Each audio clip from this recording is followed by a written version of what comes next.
Hello नमस्कार, मेरा नाम समृद्धि मिश्रा है। मैं आप सभी का स्वागत करती हूँ हमारे प्लेटफॉर्म लीगल सरोमा the aromatic world of law में। आज की इस क्लास में हम बात करेंगे रजिस्ट्रेशन एक्ट 1908 के बारे में, जो बहुत सारे स्टेट जुडिशरी एग्जाम्स में पूछा जाता है। बहुत अच्छे क्वेश्चंस यहाँ से फ्रेम होते हैं। तो अगर आपने मेरे चैनल को पहली बार देखा है तो प्लीज इसकी प्लेलिस्ट को जरूर विजिट करिएगा, और साथ ही साथ रजिस्ट्रेशन एक्ट पढ़ने के लिए अपनी डायरेक्ट अपनी कॉपी और अपना पेन लेकर जरूर बैठ जाइए। हाइलाइटर भी रखिएगा ताकि इंपॉर्टेंट वर्ड्स को आप हाईलाइट कर सकें। तो बिना समय गवाए हम बात करेंगे रजिस्ट्रेशन एक्ट के बारे में, लेकिन उसको समझने से पहले हमें समझना पड़ेगा कि रजिस्ट्रेशन की मीनिंग क्या है। तो कहते हैं भाई देखो, रजिस्ट्रेशन का मीनिंग बड़ा सिंपल है। कोई भी आपके पास डॉक्यूमेंट है, ठीक है, उस डॉक्यूमेंट को आपने क्या करना है, गवर्नमेंट के रिकॉर्ड में रजिस्टर कराना है, ताकि उसकी एंट्री कहाँ पे हो जाए, पब्लिक रिकॉर्ड में हो जाए। तो कोई भी डॉक्यूमेंट है, चाहे वो ट्रांसफर से रिलेटेड हो, चाहे वो सेल डीड हो, चाहे वो मॉर्गेज हो, चाहे वो लीज का पेपर हो, तो ऐसे डॉक्यूमेंट को आपको क्या करना है, गवर्नमेंट ऑफिस में लेकर जाना है। उनसे कहना है कि हमारे इस डॉक्यूमेंट को प्रिजर्व करने के लिए आप इसकी एंट्री कर दीजिए पब्लिक रिकॉर्ड में। और जब वो डॉक्यूमेंट पब्लिक रिकॉर्ड में एंटर हो जाता है तो ऐसे डॉक्यूमेंट की ऑथेंटिसिटी बढ़ जाती है। ठीक है, वो डॉक्यूमेंट ऑथेंटिक माना जाता है। उसके बाद उसकी वैलिडिटी बढ़ जाती है, और साथ ही साथ एविडेंट्री वैल्यू भी होती है उन डॉक्यूमेंट्स की। अदरवाइज आपने कोई मकान लिया, उसका जो भी डॉक्यूमेंट है उसको आपने अपनी अलमीरा में सजा के रखा, चूहा आया कतर दिया, या बारिश हुई, बाढ़ आया, आपका वो कागज गल के बह गया, तो ऐसे में आप कैसे प्रूव करोगे कि फला प्रॉपर्टी आपको बिलोंग करती थी। इसीलिए हमें क्या करना होता है, जितने भी इमूवेबल प्रॉपर्टी से रिलेटेड डॉक्यूमेंट्स होते हैं उन्हें जाकर गवर्नमेंट के ऑफिस में रजिस्टर कराना होता है, उन्हें प्रिजर्व कराने के लिए पब्लिक रिकॉर्ड में एंटर कराना होता है। इसीलिए रजिस्ट्रेशन को मैंडेटरी भी किया गया है। इसीलिए क्या होता है कि हर स्टेट के हर डिस्ट्रिक्ट में और हर सब डिस्ट्रिक्ट में अपॉइंटमेंट होता है। डिस्ट्रिक्ट में अपॉइंट होते हैं रजिस्ट्रार साहब, और जब हम सब डिस्ट्रिक्ट की बात करते हैं तो वहां पे होते हैं सब रजिस्ट्रार। अब ये जो रजिस्ट्रार और सब रजिस्ट्रार है, इनका काम क्या है, इनका काम है डॉक्यूमेंट को रजिस्टर कराना। जो भी डॉक्यूमेंट की कुछ लीगल वैल्यू होती है, जो इमूवेबल प्रॉपर्टी में ट्रांसफर, लीज, मॉर्गेज से रिलेटेड होते हैं, तो इन सभी डॉक्यूमेंट को आपको क्या कराना होता है, रजिस्टर कराना होता है। अब फॉर एग्जाम्पल देख लेते हैं, मान लेते हैं आपने एक मकान खरीदा, तो आपकी यहाँ पे दो बेसिक जिम्मेदारियां हैं। पहली बात कि उस मकान को खरीदने से पहले आपको पता करना चाहिए कि जिनसे आप खरीद रहे हैं क्या वो मकान उन्हीं के नाम पे रजिस्टर था या किसी और के नाम पे तो रजिस्टर नहीं है। मतलब आपने सारी ट्रांजेक्शन्स तो मिस्टर ए के साथ कर ली, बाद में आपको पता चलता है कि वो प्रॉपर्टी तो मिस्टर ए को बिलोंग ही नहीं करती थी, तो आपको लॉस हो जाएगा। तो आपको पहले पता करना होगा खरीदने से पहले कि वो प्रॉपर्टी किसके नाम पे रजिस्टर है। और इसके बाद जब आप उस प्रॉपर्टी को खरीद लेते हैं तो आपकी भी जिम्मेदारी बनती है कि आप जाएंगे कहाँ, गवर्नमेंट के ऑफिस में जाएंगे। वहां पे बोलेंगे कि भैया मेरे इस डॉक्यूमेंट को ना आप रजिस्टर कर दीजिए। रजिस्टर कौन करेगा, रजिस्ट्रार करता है, रजिस्ट्रार के ऑफिस में होगा। जिस भी डिस्ट्रिक्ट में वो प्रॉपर्टी सिचुएटेड होगी वहां के रजिस्ट्रार के ऑफिस में जाके आपको उस डॉक्यूमेंट को रजिस्टर कराना होगा। अब जब डॉक्यूमेंट रजिस्टर हो जाता है तो उसकी ऑथेंटिसिटी बढ़ जाती है, और ये प्रूफ भी होता है कि हाँ भाई ये प्रॉपर्टी मिस्टर बी को बिलोंग करती है। इसीलिए रजिस्ट्रेशन मस्ट है। जब हम टीपीए पढ़ते हैं तो वहां पे भी बहुत सारी जगह पे कहा गया है कि भाई रजिस्ट्रेशन यहाँ यहाँ मैंडेटरी है। लेकिन हमारा ये एक्ट क्या कहता है, अगर आप इसके प्रियम्बल को पढ़ेंगे तो बहुत सिंपल शब्दों में कहा गया है कि ये एक ऐसा एक्ट है जो सारे इनैक्टमेंट्स जो रजिस्ट्रेशन ऑफ डॉक्यूमेंट से रिलेटेड है उन सारे इनैक्टमेंट्स को कंसोलिडेट करता है। तो आपको हमारे रजिस्ट्रेशन एक्ट में वो सारे इनैक्टमेंट्स के बारे में पता चलेगा कि भैया कौन कौन से डॉक्यूमेंट को रजिस्टर कराना है, उसके रिलेटेड सारे प्रोविजंस यहाँ पे मौजूद हैं। तो चलिए इसको शुरू करते हैं, अच्छे से डील करेंगे। जो चीज कहीं पे भी समझ में ना आए उसको प्लीज आप कमेंट बॉक्स में कमेंट कर दीजिएगा। तो हम बात करेंगे रजिस्ट्रेशन एक्ट के बारे में। ये एक्ट नंबर कौन सा है, ये एक्ट नंबर 16 है।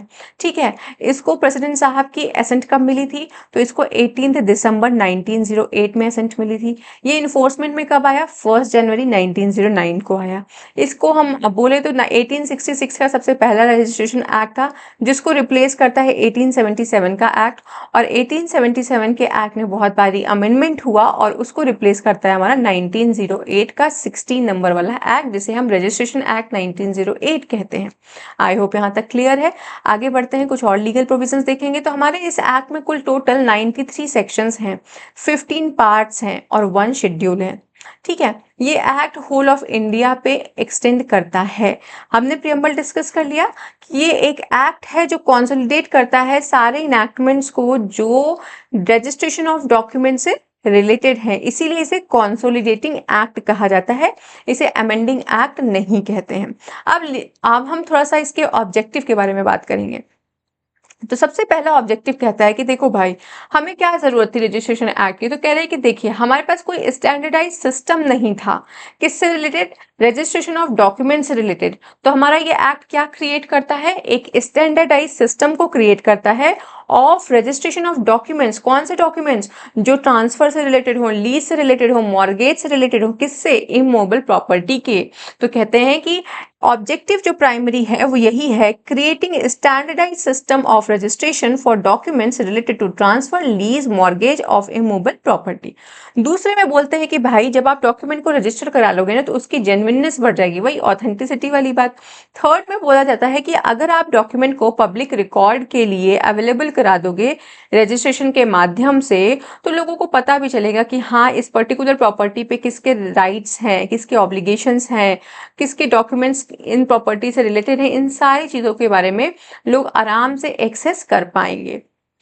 कहते हैं अगर आपका डॉक्यूमेंट मतलब प्रॉपर्टी से रिलेटेड जो भी डॉक्यूमेंट है वो रजिस्टर रहेगा तो करेक्ट लैंड रिकॉर्ड्स मेंटेन हो पाएंगे, आप अपने डॉक्यूमेंट को प्रिजर्व कर पाएंगे। इस एक्ट में वो सारे प्रोविजंस हैं और यही इस एक्ट का ऑब्जेक्टिव भी है। कहते हैं ऑथेंटिसिटी बनी रहेगी, प्रॉपर रिकॉर्डिंग हो पाएगा ट्रांजैक्शंस का, और साथ ही साथ इन सब चीज़ों के लिए रजिस्टरिंग अथॉरिटीज़ होंगी हर डिस्ट्रिक्ट में, और आप फ्रॉड और फ्रॉडरी से भी बच पाएंगे अगर आपका डॉक्यूमेंट रजिस्टर्ड होगा। आगे बढ़ते हैं कि बेनिफिट क्या होगा रजिस्ट्रेशन का। तो सबसे पहला बेनिफिट तो यही है कि डील जो भी दोनों पार्टीज में होंगी वो बड़ी ट्रांसपेरेंट होंगी। अगर आपका डॉक्यूमेंट कहीं पे लॉस्ट हो जाता है, खराब हो जाता है, गल सड़ जाता है, तो ऐसे में जो रजिस्ट्रेशन रिकॉर्ड आपने गवर्नमेंट के ऑफिस में प्रोवाइड किया है वो आपके उस प्रॉपर्टी से रिलेटेड जो डॉक्यूमेंट थे उसकी ऑथेंटिसिटी को प्रूव करेगा। ईजिली एक्सेस मिलेगा हर किसी को कि भाई ये प्रॉपर्टी का ओनर कौन है, किसका टाइटल है, यहाँ पे किसका राइट टू प्रॉपर्टी एग्जिस्ट करता है, इसके बारे में इजी एक्सेस मिल जाएगा पब्लिक रिकॉर्ड के माध्यम से।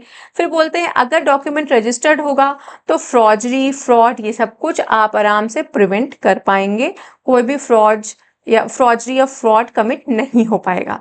आगे बढ़ते हैं, अब बात करेंगे सेक्शंस के बारे में। आई होप यहाँ तक चीजें क्लियर है। आप पॉज करके एक बारी जो भी चीजें लिखी हैं वो पढ़ लिया करिए। हम बढ़ेंगे अब पार्ट नंबर 1 की तरफ। पार्ट नंबर 1 में 2 सेक्शंस हैं। आपका शॉर्ट टाइटल एक्सटेंड जो बात करता है सेक्शन नंबर 1 में, कहते हैं भैया इस एक्ट का नाम क्या है, रजिस्ट्रेशन एक्ट 1908, हमने पहले भी देखा। और इस एक्ट की एप्लीकेबिलिटी के बारे में क्या कह रहे हैं, होल ऑफ इंडिया पे अप्लाई होता है। और कहते हैं देखो स्टेट गवर्नमेंट के पास पावर है, वो अगर चाहे ना तो किसी भी डिस्ट्रिक्ट पे या हमारे पूरे देश के किसी भी पार्ट के ऊपर बोल सकते हैं कि यहाँ पे आपका रजिस्ट्रेशन एक्ट 1908 एप्लीकेबल नहीं होगा। फिर कहते हैं it shall came into force on the first day of January 1909। तो कहते हैं भाई कि ये कब आया, तो 1 जनवरी को आया, जो हमने पहले भी पढ़ा। इसको प्रेसिडेंट साहब के असेंट कब मिली थी, 18 दिसंबर को मिली थी 1908 में। लेकिन ये इन्फोर्समेंट में कब आया, 1 जनवरी 1909 में, मतलब हैप्पी न्यू ईयर वाले दिन पे। डेफिनेशंस में बहुत सारी डेफिनेशंस ऐसी हैं जिनका कोई भी इंपॉर्टेंस नहीं है तो हम उन्हें नहीं डील करेंगे, जैसे कि एडिशन है। उसके बाद आता है हमारा सेकंड डेफिनेशन बुक के रिगार्डिंग। फिर थर्ड थोड़ा इंपॉर्टेंट है जो बात करता है डिस्ट्रिक्ट का। तो यहाँ पे डिस्ट्रिक्ट और सब डिस्ट्रिक्ट का मतलब वही होगा जिसको इस एक्ट के तहत फॉर्म किया जाएगा। ठीक है। डिस्ट्रिक्ट कोर्ट का भी डेफिनेशन इंपॉर्टेंट है। क्या कहता है, कहता है देखो भाई कोई भी हाई कोर्ट अगर अपना ऑर्डिनरी ओरिजिनल सिविल जुरिस्डिक्शन को एक्सरसाइज करता है तो उसे हम डिस्ट्रिक्ट कोर्ट मानेंगे। इस एक्ट के तहत ये कहा गया है। इंडोर्समेंट भी उतना खास कुछ इंपॉर्टेंट नहीं है। इसके बाद इमूवेबल प्रॉपर्टी इंपॉर्टेंट है। कहते हैं भैया इमूवेबल प्रॉपर्टी में क्या क्या आता है, तो लैंड्स आते हैं, बिल्डिंग आता है, हेरिडिटरी अलाउंसेस आते हैं, right to ways, light, ferries, fisheries and any other benefit to arise out of land. तो जो भी बेनिफिट उस लैंड से आ रहा है वो सब आएगा। Things attach to the land, तो इस लैंड से मान लेते हैं कि क्रॉप्स आते हैं, ठीक है, तो हम कह रहे हैं कि ये क्या है, any benefit arise out of land. Things attach to the earth, तो जो भी चीज अटैच होती है अर्थ को उसे भी हम इमूवेबल प्रॉपर्टी कहते हैं। But not standing timber, growing crops nor grass, तो कहते हैं ग्रास हो गया, स्टैंडिंग टिम्बर हो गया, क्रॉप्स, ग्रोइंग क्रॉप्स हो गए, ये सब क्या है, ये सब इमूवेबल प्रॉपर्टी नहीं है।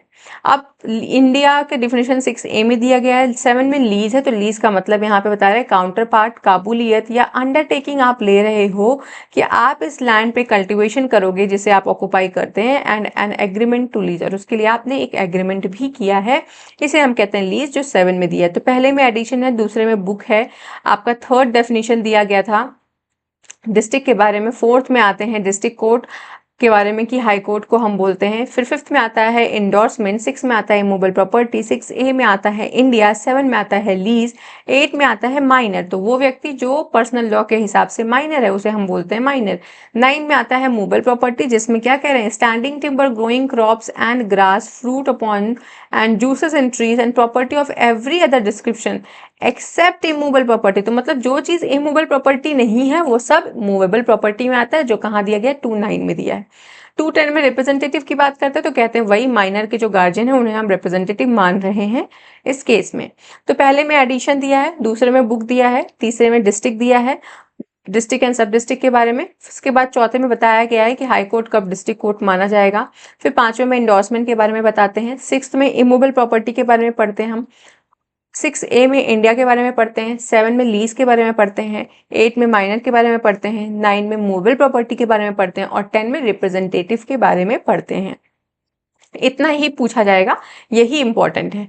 आगे बढ़ते हैं सेक्शन नंबर 3 की तरफ। तो देखो भाई, हमने पहले पढ़ लिया कि प्रिलिमिनरी में डेफिनेशंस को देख लिया, अब हम बात करेंगे कि रजिस्ट्रेशन के लिए जो भी अथॉरिटीज होंगी उनका एस्टैब्लिशमेंट कैसे होगा। तो हमारा पार्ट नंबर 2 इससे डील करता है।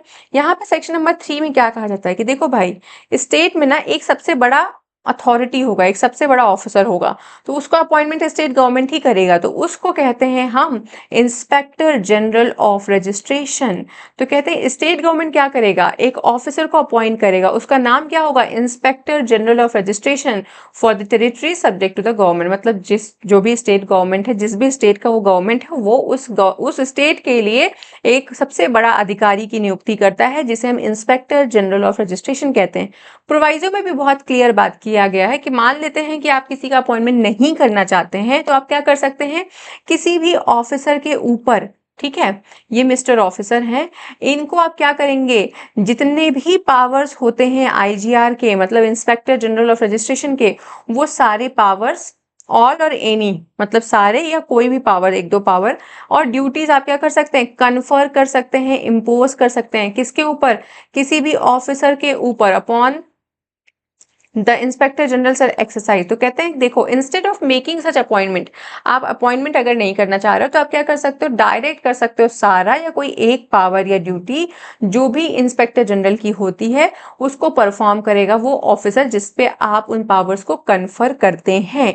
तो अगर आपने आईजीआर का अपॉइंटमेंट नहीं किया है तो आप किसी ऑफिसर को आईजीआर की सारी पावर और ड्यूटीज दे सकते हैं। बात समझ में आई। फिर कहते हैं इंस्पेक्टर जनरल में hold simultaneously any other office. तो क्लियर सी बात है, आपने प्रोवाइजो में बोल ही दिया कि इंस्टेड ऑफ सच अपॉइंटमेंट आप क्या करोगे, पावर को कन्फर कर दोगे, डायरेक्ट कर दोगे किसी भी ऑफिसर के ऊपर, और वो ऑफिसर उसके बिहाफ पे उन सारे लोकल लिमिट्स में उस पावर को परफॉर्म करेगा, एक्सरसाइज करेगा।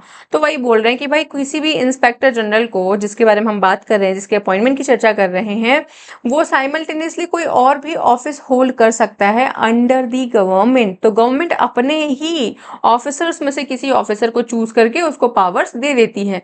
तो ध्यान में रखने की बात ये है कि सेक्शन नंबर 3 में आईजीआर की बात की जा रही है, जो सबसे बड़ा अधिकारी होता है इस रजिस्ट्रेशन ऑफिस से रिलेटेड, और उसका अपॉइंटमेंट स्टेट गवर्नमेंट खुद करती है।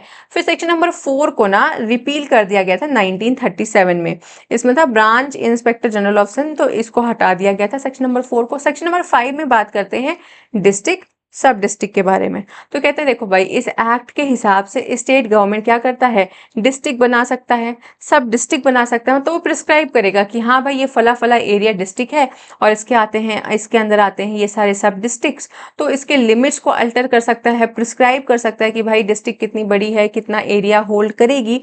इन सब का अधिकार किसके पास है, स्टेट गवर्नमेंट के पास होता है। फिर कह रहे हैं द डिस्ट्रिक्ट एंड सब district formed under this section, जो भी डिस्ट्रिक्ट या सब डिस्ट्रिक्ट आप फॉर्म करते हैं उसके बारे में ऑफिशियल गैजेट में नोटिफिकेशन करना पड़ेगा कि हाँ ये डिस्ट्रिक्ट फॉर्म किया है हमने इस एक्ट के तहत, और जिस दिन से आपका वो मेंशनिंग होता है ऑफिशियल गैजेट में उसी दिन से वो अल्टरेशन इफेक्ट में आता है। मान लेते हैं कि कोई ये डिस्ट्रिक्ट था, ठीक है, ये दो डिस्ट्रिक्ट से, तो इन्होंने क्या किया, बोला कि भाई ना ये डिस्ट्रिक्ट थोड़ा छोटा है, हमें इसे थोड़ा बड़ा करना चाहिए, तो इन्होंने इसको, एक सेकेंड दीजिएगा मैं पेन चेंज कर लूँ थोड़ा क्लियर हो जाएगा।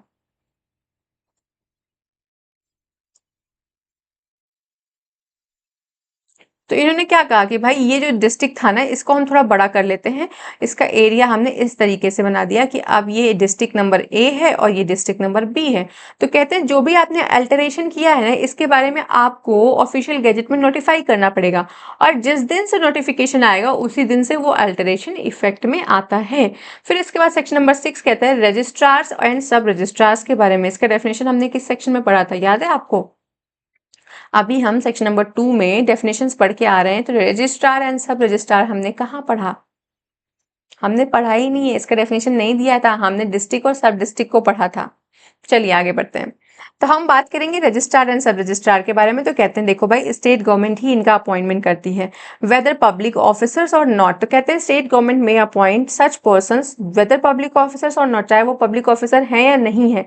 अगर स्टेट गवर्नमेंट को प्रॉपर लगता है तो वो व्यक्ति को क्या बनाएगी, रजिस्ट्रार बना सकती है, सब रजिस्ट्रार बना सकती है, किसी भी व्यक्ति को चाहे वो ऑफिसर है या नहीं है। एंड उसके बारे में उसके लिए एक ऑफिस भी होल्ड होगा कि उसका ऑफिसेस कहाँ होंगे। तो कहते हैं स्टेट गवर्नमेंट कहता है कि भाई अपॉइंटमेंट तो मैं कर रहा हूँ ना, किसी भी व्यक्ति को मैं रजिस्ट्रार या सब रजिस्ट्रार बना देता हूँ, तो उसके रिगार्डिंग जो ऑफिस होगी ना वो भी स्टेट गवर्नमेंट में होगी। तो कहते हैं हर डिस्ट्रिक्ट में क्या होगा, ऑफिस होगा। किसकी ऑफिस होगी? वो ऑफिस होगी रजिस्ट्रार साहब की। और उसके बाद कहते हैं कि हर सब डिस्ट्रिक्ट में किसकी ऑफिस होगी, तो हर सब डिस्ट्रिक्ट में ऑफिस होगी सब रजिस्ट्रार की, और the offices of the joint सब रजिस्ट्रार। या हो सकता है कि 4-5 सब रजिस्ट्रार की इकट्ठे ऑफिस बना दी जाए तो उसे जॉइंट सब रजिस्ट्रार की ऑफिस भी हो सकती है। तो स्टेट गवर्नमेंट ही स्टैब्लिश करेगा। स्टेट गवर्नमेंट अपॉइंटमेंट भी करता है, एस्टैब्लिशमेंट भी करता है। किस चीज की? रजिस्ट्रार के ऑफिस की एस्टैब्लिशमेंट कौन करेगा? स्टेट गवर्नमेंट करेगा, हर डिस्ट्रिक्ट में होगा। सब रजिस्ट्रार के ऑफिस की एस्टैब्लिशमेंट कौन करता है? वो भी स्टेट गवर्नमेंट में स्टेट गवर्नमेंट करता है हर सब डिस्ट्रिक्ट में। फिर अब हम डिस्ट्रिक्ट और सब डिस्ट्रिक्ट की डेफिनेशन कहाँ पे पढ़े थे, एक बार देख के आते हैं। तो हमने डिस्ट्रिक्ट और सब डिस्ट्रिक्ट की डेफिनेशन पढ़ी थी सेक्शन नंबर 2 के क्लॉज 3 में, सब सेक्शन 3 में पढ़ा था। डिस्ट्रिक्ट एंड सब डिस्ट्रिक्ट जो जिसका कंस्ट्रक्शन इस एक्ट के तहत होता है। समझ में आ रही बात यहाँ तक? आगे बढ़ते हैं। अब पढ़ेंगे सेक्शन नंबर 8 के बारे में, क्योंकि सेक्शन नंबर 7 में कुछ ऐसा है नहीं। ये कह रहे हैं कि एमलगेमेट कर सकते हैं। कहते हैं कि स्टेट गवर्नमेंट चाहे तो वो किसी भी ऑफिस ऑफ रजिस्ट्रार की, मतलब जो बड़े होंगे रजिस्ट्रार साहब की ऑफिस को सब रजिस्ट्रार के साथ एमलगेमेट कर सकता है, मतलब एक ही साथ इनको बैठा सकता है एक ऑफिस में कि हाँ भैया यहाँ रजिस्ट्रार भी बैठेंगे, यहाँ सब रजिस्ट्रार भी बैठेंगे। और सब रजिस्ट्रार को ऑथराइज कर सकता है कि आप रजिस्ट्रार साहब की कुछ कुछ पावर्स को भी यूज कर सकते हैं। लेकिन ध्यान में रखने वाली बात बस इतनी है कि अगर सब रजिस्ट्रार ने सब रजिस्ट्रार की पोस्ट को एक्सरसाइज करते हुए कोई ऑर्डर दिया है तो वो रजिस्ट्रार की पोस्ट पे जो भी पावर्स होती हैं उनको एक्सरसाइज करते हुए उसकी अपील को हियर नहीं कर सकता। इसको पढ़िएगा प्रोवाइजो में। कहते हैं no such authorisation shall enable sub registrar to hear an appeal against an order passed by himself under this act. मतलब जब वो सब रजिस्ट्रार था तो उसने कोई ऑर्डर दे दिया था, अब वो क्या कर रहा है इस समय, यही सब रजिस्ट्रार साहब क्या कर रहे हैं, रजिस्ट्रार साहब की पावर को एक्सरसाइज कर रहे हैं। तो जब यही सब रजिस्ट्रार बनते हैं तो वो किसी भी अपील को नहीं सुनेंगे उस ऑर्डर से रिलेटेड जिसको इन्होंने खुद ने पास किया था इस एक्ट के तहत। समझ में आ रही बात? आगे बढ़ते हैं, बात करेंगे सेक्शन नंबर 8 के बारे में। यहाँ पे बोल रहे हैं inspector of registration of offices. सबसे बड़ा अधिकारी कौन था? Inspector general of the registration. तो हमने ये पढ़ा ना आईजीआर के बारे में, सेक्शन नंबर 3 में पढ़ा। उनके नीचे आएंगे आपके inspector of registration of officers के बारे में, जिसको हम आईआर पढ़ेंगे। इसके बाद आते हैं रजिस्ट्रार साहब, उसके बाद आएंगे आपके सब रजिस्ट्रार। तो ये पूरा एक सबऑर्डिनेशन है। तो स्टेट गवर्नमेंट ही अपॉइंट करेगा किसी भी ऑफिसर को to be called as inspector of registration of officers के बारे में। उनको भी ड्यूटीज वगैरह प्रेस्क्राइब कर देंगे। और जो भी ये इंस्पेक्टर साहब होंगे ना, ये आपके इंस्पेक्टर जनरल ऑफ रजिस्ट्रेशन के सबऑर्डिनेट में होंगे, जैसा मैंने आपको पहले बताया। सेक्शन नंबर 9 को हटा दिया गया। तो कौन कौन से सेक्शन हटाए गए? सेक्शन नंबर 4 और सेक्शन नंबर 9 को रिपील कर दिया गया था। 9 का रिपीलमेंट हुआ था 1927 में, और जब हम 4 की बात करते हैं तो इसको 1937 में हटाया गया था। ठीक है, आगे बढ़ते हैं सेक्शन नंबर 10 की तरफ। ये थोड़ा इंपॉर्टेंट है। तो कहते हैं एब्सेंस ऑफ रजिस्ट्रार और वैकेंसी इन हिज ऑफिस। तो कहते हैं अगर रजिस्ट्रार साहब एब्सेंट हैं तो ऐसे केस में क्या होता है? तो कहते हैं देखो भैया, अगर वो डिस्ट्रिक्ट में नहीं, मतलब देखो कोई डिस्ट्रिक्ट है, ठीक है, उसमें क्या इंक्लूडेड है? प्रेसिडेंसी टाउन इंक्लूडेड है। तो कहते हैं कि when any registrar other than registrar of A district. तो ये क्या बोल रहे हैं कि डिस्ट्रिक्ट का रजिस्ट्रार की बात नहीं कर रहे हैं, हम किसी भी रजिस्ट्रार की बात कर रहे हैं। Is absent otherwise on in duty. तो अगर वो बोलते हैं कि वो अपनी ड्यूटी से एब्सेंट है, मतलब वो नहीं आ रहा है, उसकी जो ऑफिस है वो टेम्पररीली वेकेंट चल रही है, तो ऐसे केस में इंस्पेक्टर जनरल जो हैं, जिनका अपॉइंटमेंट सेक्शन नंबर 3 में हुआ था, जो सबसे बड़े अधिकारी साहब हैं, वो क्या करते हैं? वो किसी भी पर्सन को अपॉइंट कर सकते हैं। किसके बिहाफ पे? रजिस्ट्रार के बिहाफ पे। लेकिन अगर ऐसा अपॉइंटमेंट नहीं होता है, in default of such appointment, तो उस समय क्या होगा? जो डिस्ट्रिक्ट कोर्ट के जज साहब होंगे ना, वो उस जुरिस्डिक्शन के लोकल लिमिट में जहाँ पे रजिस्ट्रार की ऑफिस सिचुएटेड होगी, वहां पे वो रजिस्ट्रार की तरह काम कर सकते हैं।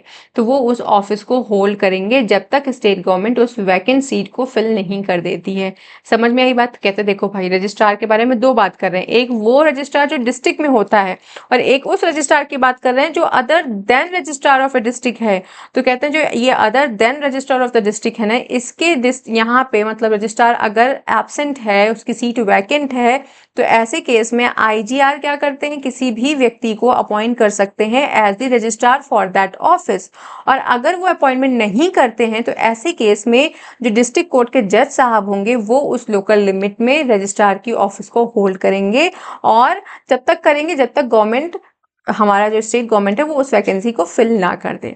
सेकंड में बात करते हैं when registrar of A district. अब यहाँ पे बात हो रही है डिस्ट्रिक्ट रजिस्ट्रार के बारे में। कहते हैं इंक्लूडिंग प्रेसिडेंसी टाउन, वो अगर एब्सेंट है, उसकी ऑफिस वैकेंट है, तो ऐसे केस में भी क्या होगा? इंस्पेक्टर जनरल साहब क्या करेंगे? किसी भी पर्सन को अपॉइंट कर देंगे उसके बिहाफ पे कि भैया तुम रजिस्ट्रार हो तब तक, जब तक कि ये वैकेंसी या ये सीट फिल नहीं हो जाती है। ये सेक्शन 10 था। सेक्शन नंबर 11 कहता है कि absence of registrar on duty in his district. तो कहते हैं अगर रजिस्ट्रार एब्सेंट है तो ही में अपॉइंट एनी सब रजिस्ट्रार। तो कौन अपॉइंट कर रहा है रजिस्ट्रार, सब रजिस्ट्रार को? आईजीआर कर रहे हैं, इंस्पेक्टर जनरल ऑफ रजिस्ट्रार, जिसके बारे में हमने सेक्शन नंबर 3 में पढ़ा था। तो उन्होंने क्या किया? सब रजिस्ट्रार को, सॉरी यहाँ रजिस्ट्रार की बात हो रही है कि अगर रजिस्ट्रार एब्सेंट है तो यहाँ पे हाँ सब रजिस्ट्रार को अपॉइंट कर दिया जाएगा इन द डिस्ट्रिक्ट। तो वो परफॉर्म करेगा सारा ड्यूटी, सारा functions in the absence of registrar except 68 and 72। 68 में बात होती है कि जितने भी सब रजिस्ट्रार हैं उनको कंट्रोल करने की, और 72 में बात होती है अपील की। तो ये दो पावर या ये दो ड्यूटीज को छोड़ के वो सारे ड्यूटीज या सारे पावर्स को एक्सरसाइज कर सकता है। कौन? जिसका अपॉइंटमेंट होता है रजिस्ट्रार की एब्सेंस में। सेक्शन नंबर 11 बात करता है। सेक्शन नंबर 12 में कहते हैं एब्सेंस ऑफ सब रजिस्ट्रार और वैकेंसी इन हिज ऑफिस। अगर सब रजिस्ट्रार एब्सेंट है तो ऐसे केस में क्या होता है? Any person whom the registrar, मतलब यहाँ पे अपॉइंटमेंट रजिस्ट्रार कर रहा है, तो कहते हैं जिसको भी, मतलब जो भी व्यक्ति रजिस्ट्रार को सही लगता है वो अपॉइंट कर देंगे उसको एज अ सब रजिस्ट्रार, जब तक कि उसकी वैकेंसी फिल ना हो जाए। तो एक बार इसके सारे सेक्शंस को देख लेते हैं। तो सेक्शन नंबर 3 जब हमने पढ़ा तो वहां पे हमने क्या पढ़ा? इंस्पेक्टर जनरल ऑफ रजिस्ट्रार के बारे में पढ़ा। सेक्शन नंबर 4 में उसको रिपील कर दिया गया है। जब हमने सेक्शन नंबर 5 पढ़ा तो वहां पे हमने पढ़ा डिस्ट्रिक्ट एंड सब डिस्ट्रिक्ट के बारे में। जब हमने सेक्शन नंबर 6 पढ़ा तो हमने वहां पे क्या पढ़ा? हमने रजिस्ट्रार एंड सब रजिस्ट्रार के बारे में पढ़ा। 7 में हमने रजिस्ट्रार और सब रजिस्ट्रार के ऑफिस के बारे में पढ़ा कि ये लोग कहाँ पे काम करेंगे। उसके बाद 8 में हम एक नए व्यक्ति के बारे में पढ़ते हैं जिसको इंस्पेक्टर जनरल बोला जाएगा। इसका अपॉइंटमेंट भी स्टेट गवर्नमेंट करेगा। इंस्पेक्टर ऑफ रजिस्ट्रेशन कहेंगे इसको। इंस्पेक्टर जनरल सेक्शन नंबर 3 में है, ये इंस्पेक्टर ऑफ रजिस्ट्रेशन कहलाता है, जिसका अपॉइंटमेंट सेक्शन नंबर 8 में होता है। 9 को रिपील कर दिया गया था। हमने सेक्शन नंबर 10 में पढ़ लिया कि अगर कोई भी वैकेंसी है या रजिस्ट्रार एब्सेंट है तो इंस्पेक्टर जनरल साहब वहाँ पे किसी भी व्यक्ति को नियुक्त कर देंगे। अगर वो नियुक्ति नहीं होती है तो डिस्ट्रिक्ट जज वहाँ पे एज ए रजिस्ट्रार काम करेंगे। तो एब्सेंस ऑफ रजिस्ट्रार या वैकेंसी ऑफिस कह सकते हैं। फिर आता है कि अगर जो डिस्ट्रिक्ट में अपनी ड्यूटी से एब्सेंट है रजिस्ट्रार साहब, तो वहाँ पे भी किसी भी व्यक्ति को अपॉइंट कर दिया जाएगा एज अ सब registrar, section number 11। Section number 12 कहता है कि सब रजिस्ट्रार अगर एब्सेंट होगा तो उसकी जगह पे रजिस्ट्रार साहब किसी भी व्यक्ति को अपॉइंट कर सकते हैं। सेक्शन नंबर 13 कहता है कि देखो भाई, जितना भी तुमने अपॉइंटमेंट किया है ना 10, 11, 12 में, इन सारे अपॉइंटमेंट के बारे में स्टेट गवर्नमेंट को रिपोर्ट कर देना। वो रिपोर्ट जो है चाहे तो स्पेशल रखना चाहे तो जनरल रखना, लेकिन उनको रिपोर्ट करना आपकी ज़रूरत है, आपकी मतलब ड्यूटी है। और ये कौन करेगा? इंस्पेक्टर जनरल करेंगे, जिनकी नियुक्ति कहाँ हुई है? सेक्शन नंबर 3 में हुई है। एक और व्यक्ति की नियुक्ति हुई है, उसको हम क्या बोलते हैं? Inspector of registration. किसमें? सेक्शन नंबर 8 में। एस्टैब्लिशमेंट ऑफ रजिस्टरिंग ऑफिसर्स की बात करें तो स्टेट गवर्नमेंट में allow proper establishment for several officers under the act. तो स्टेट गवर्नमेंट अलाउ करेगा कि भाई प्रॉपर एस्टैब्लिशमेंट होना चाहिए सारी ऑफिसेज का। सील ऑफ रजिस्टरिंग ऑफिसर, तो कहते हैं भाई जो भी ये रजिस्ट्रार्स होंगे या सब रजिस्ट्रार्स होंगे ना, इनके पास एक सील होना चाहिए जिसपे इंग्लिश में इंस्क्रिप्शन क्या लिखा होगा? The seal of the registrar, अगर वो सील रजिस्ट्रार को बिलोंग करती है। The seal of the sub registrar, अगर वो सील सब रजिस्ट्रार को बिलोंग करती है। तो ये सेक्शन नंबर 15 में बात हो रही है सील के बारे में। 14 में बात हो रही है कि प्रॉपर एस्टैब्लिशमेंट में होना चाहिए। 13 बोलते हैं कि जिनका जिनका अपॉइंटमेंट 10, 11, 12 में किया है उसके बारे में गवर्नमेंट को रिपोर्ट करना इंस्पेक्टर जनरल की जिम्मेदारी है। इसके बाद 12 में बोलते हैं सब रजिस्ट्रार अगर नहीं आया है, उसकी सीट वैकेंट है। और 11 में absence of registrar on duty in his district. फिर सेक्शन नंबर 10 में एब्सेंस ऑफ रजिस्ट्रार और वैकेंसी इन हिज ऑफिस, उसके मतलब टेम्पररी टाइम पीरियड के लिए वो उसकी ऑफिस वैकेंट है। सेक्शन नंबर 9 को 1927 में रिपील कर दिया गया। सेक्शन नंबर 8 में इंस्पेक्टर्स ऑफ रजिस्ट्रेशन ऑफिस की बात होती है। सेक्शन नंबर 7 में ऑफिस ऑफ रजिस्ट्रार एंड सब रजिस्ट्रार की बात होती है। सेक्शन नंबर 6 में रजिस्ट्रार्स एंड सब रजिस्ट्रार्स की बात होती है। सेक्शन नंबर 5 में डिस्ट्रिक्ट एंड सब डिस्ट्रिक्ट की बात होती है। 4 को हटा दिया गया था। और थर्ड आता है आपका इंस्पेक्टर जनरल ऑफ रजिस्ट्रेशन, जो सबसे बड़ा अधिकारी होता है राज्य का।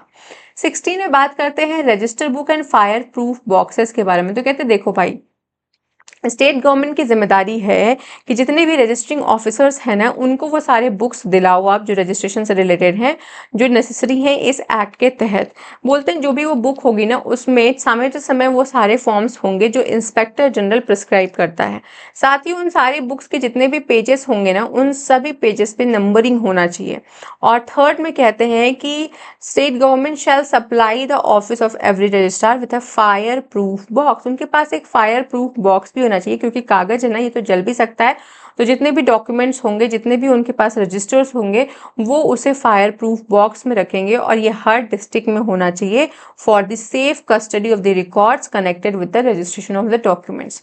डॉक्यूमेंट के रजिस्ट्रेशन से रिलेटेड जितने भी रिकॉर्ड्स हैं, उनको सेफली रखने के लिए हर स्टेट गवर्नमेंट अपने ऑफिस में सप्लाई क्या करेगा? एक फायर प्रूफ बॉक्स की।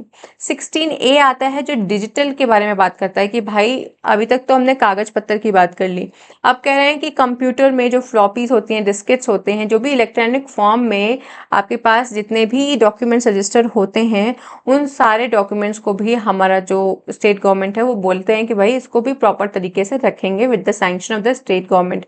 और ये सब कुछ कौन प्रिस्क्राइब करेगा? इंस्पेक्टर जनरल करेगा, जो सबसे बड़ा अधिकारी है सेक्शन नंबर 3 में जिसका अपॉइंटमेंट होता है।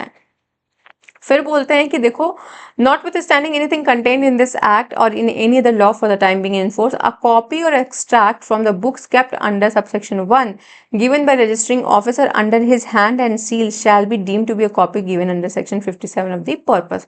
तो जो भी यहाँ पे दिया जाएगा वो section number 57 of the purpose के हिसाब से दिया जाएगा कि हाँ भाई हमने इन सारी चीज़ों को दे दिया है। सेक्शन नंबर 57 क्या बात करता है, एक बार उसका मार्जिनल नोट देख लेते हैं। तो सेक्शन नंबर 57 बात करता है registering officers to allow inspection of certain books and indexes. तो जो बुक्स एंड इंडेक्सेस का इंस्पेक्शन होता है उसके बारे में 57 बात करता है कि अगर आपको कंप्यूटर फ्लॉपीज में या डिस्केट में दे दिया गया या किसी भी इलेक्ट्रॉनिक फॉर्म में दिया गया है, कौन देता है? वो सब कुछ कौन प्रिस्क्राइब करता है? इंस्पेक्टर जनरल करता है। तो उसका प्रॉपर इंस्पेक्शन भी होगा जैसा सेक्शन नंबर 57 में होता है। इसके बाद हम थर्ड पार्ट पे आएंगे जो बात करता है कि कौन से डॉक्यूमेंट्स ऐसे हैं जिनका रजिस्ट्रेशन कंपलसरी है। अब यहाँ से काफ़ी सारे क्वेश्चंस आते हैं और ये थोड़ा सा इम्पोर्टेंट भी है, तो इसको ध्यान से सुनिएगा और देखिएगा। आई होप कि यहाँ तक की सारी चीज़ें आपको क्लियर हो गई होंगी। तो चलिए इसको भी शुरू करते हैं। बात करेंगे सेक्शन नंबर 17 के बारे में, जो बात करता है document of which registration is compulsory, जिसका रजिस्ट्रेशन कंपलसरी है। तो 17 सेक्शन नंबर 17 का ये प्रोविजन है। बोलते हैं 17 के 1A में बात होती है कि कौन कौन से ऐसे डॉक्यूमेंट हैं जिनके बारे में जिनका रजिस्ट्रेशन कंपलसरी माना जाता है इस एक्ट के तहत। तो कहते हैं instrument of gifts of immovable property. कहते हैं मान लेते हैं कि कोई मिस्टर ए हैं, उन्होंने अपनी इस लैंड को मिस्टर बी को गिफ्ट किया है, ठीक है। तो यहाँ पे कोई कंसिडरेशन नहीं हुआ है, सिर्फ गिफ्ट दिया है। किसने दिया है? ए ने मिस्टर बी को दिया है। तो आपको कह रहे हैं कि भाई अगर कोई भी व्यक्ति आपको इमूवेबल प्रॉपर्टी गिफ्ट करता है ना, तो मेक श्योर कि आप उस इमूवेबल प्रॉपर्टी का रजिस्ट्रेशन करा लेते हैं। मतलब बिना कंसिडरेशन के अगर किसी व्यक्ति ने आपको गिफ्ट किया है कोई लैंड, कोई घर, कोई भी इमूवेबल प्रॉपर्टी, तो भैया उसका रजिस्ट्रेशन कंपलसरी माना जाता है सेक्शन नंबर 17(1)(a) के तहत। समझ में आ रही बात? Non testamentary instrument which create, declare, assign, limit और extinguish any right, title or interest of the value और of over ₹100 in immovable property, section 17(1)(b)। तो क्या कहते हैं कि मान लो विल को छोड़ के, जो विल होती है इसको छोड़ के जितने भी नॉन टेस्टामेंट्री इंस्ट्रूमेंट्स हैं, ठीक है, इसको हम NTI लिखेंगे, जितने भी नॉन टेस्टामेंट्री इंस्ट्रूमेंट्स हैं जिसके माध्यम से कोई भी इमूवेबल प्रॉपर्टी में किसी भी व्यक्ति का राइट क्रिएट हो रहा है, या डिक्लेयर कर रहे हैं कि हाँ ये इमूवेबल प्रॉपर्टी फला फला व्यक्ति को बिलोंग करेगी, या किसी के राइट को लिमिट किया जा रहा है, एक्सटिंग्विश किया जा रहा है, या किसी को किसी इमूवेबल प्रॉपर्टी से रिलेटेड टाइटल मिल रहा हो, उसका इंटरेस्ट क्रिएट हो रहा हो, और उस इमूवेबल प्रॉपर्टी की जो वैल्यू है वो ₹100 से अबव होगी, तो आपको उसे रजिस्टर कराना पड़ेगा। फिर से सुनिए, कहते हैं विल को छोड़ के जितने भी नॉन टेस्टामेंट्री इंस्ट्रूमेंट्स हैं जिनके माध्यम से कोई राइट क्रिएट हो रहा है, डिक्लेयर हो रहा है, असाइन हो रहा है, लिमिट हो रहा है, एक्सटिंग्विश हो रहा है, कोई टाइटल क्रिएट किया जा रहा है, तो अगर उस इमूवेबल प्रॉपर्टी की इंटरेस्ट या उसका जो वैल्यू है वो ₹100 से अबव का है, तो ऐसे इमूवेबल प्रॉपर्टी से रिलेटेड आपको रजिस्ट्रेशन करवाना अनिवार्य है, कंपलसरी है 17(1)(b) के तहत।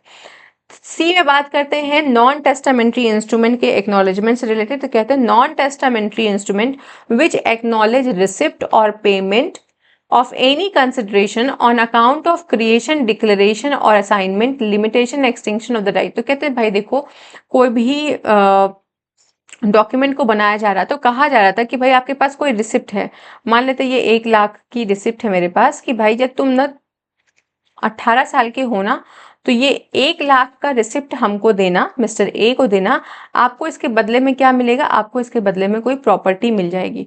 तो कहते हैं ऐसा कोई भी रिसिप्ट ऑफ पेमेंट यह है जिसमें कंसिडरेशन की बात की जा रही है, जिसके क्रिएशन पे बोला गया था कि आपको कोई राइट डिक्लेयर कर दिया जाएगा या आपको असाइन कर दिया जाएगा कोई प्रॉपर्टी वगैरह, तो कहते हैं ऐसे रिसिप्ट का भी आपको क्या करना पड़ेगा? रजिस्ट्रेशन कराना जरूरी होता है।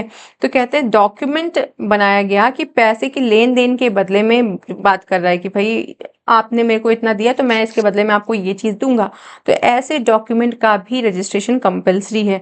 जहाँ पे कोई राइट क्रिएट हो रहा है या बोल रहे हैं कि अगर आपने ऐसा किया तो हम डिक्लेयर कर देंगे कि मेरा वहां वाला बंगला आपके नाम पे है, या आपको कुछ असाइन कर रहे हैं कोई राइट, या आपकी राइट को लिमिट या एक्सटिंग कर रहे हैं, तो जो भी ऐसी रिसिप्ट होगी या पेमेंट होगा किसी भी कंसिडरेशन का, उसका भी रजिस्ट्रेशन कंपलसरी है 17(1)(c) के तहत। Lease on immovable property from year to year or of any term exceeding 1 year or reserving yearly rent. तो क्या कह रहे हैं इसमें? देखो ईयर टू ईयर में कह रहे हैं कि मान लेते हैं कोई लीज किया आपने जो ऑटोमेटिकली हर साल जो है रिन्यू हो जाती है, तो ऐसे लीज के जो डॉक्यूमेंट्स होंगे उन्हें रजिस्टर कराना मैंडेटरी है।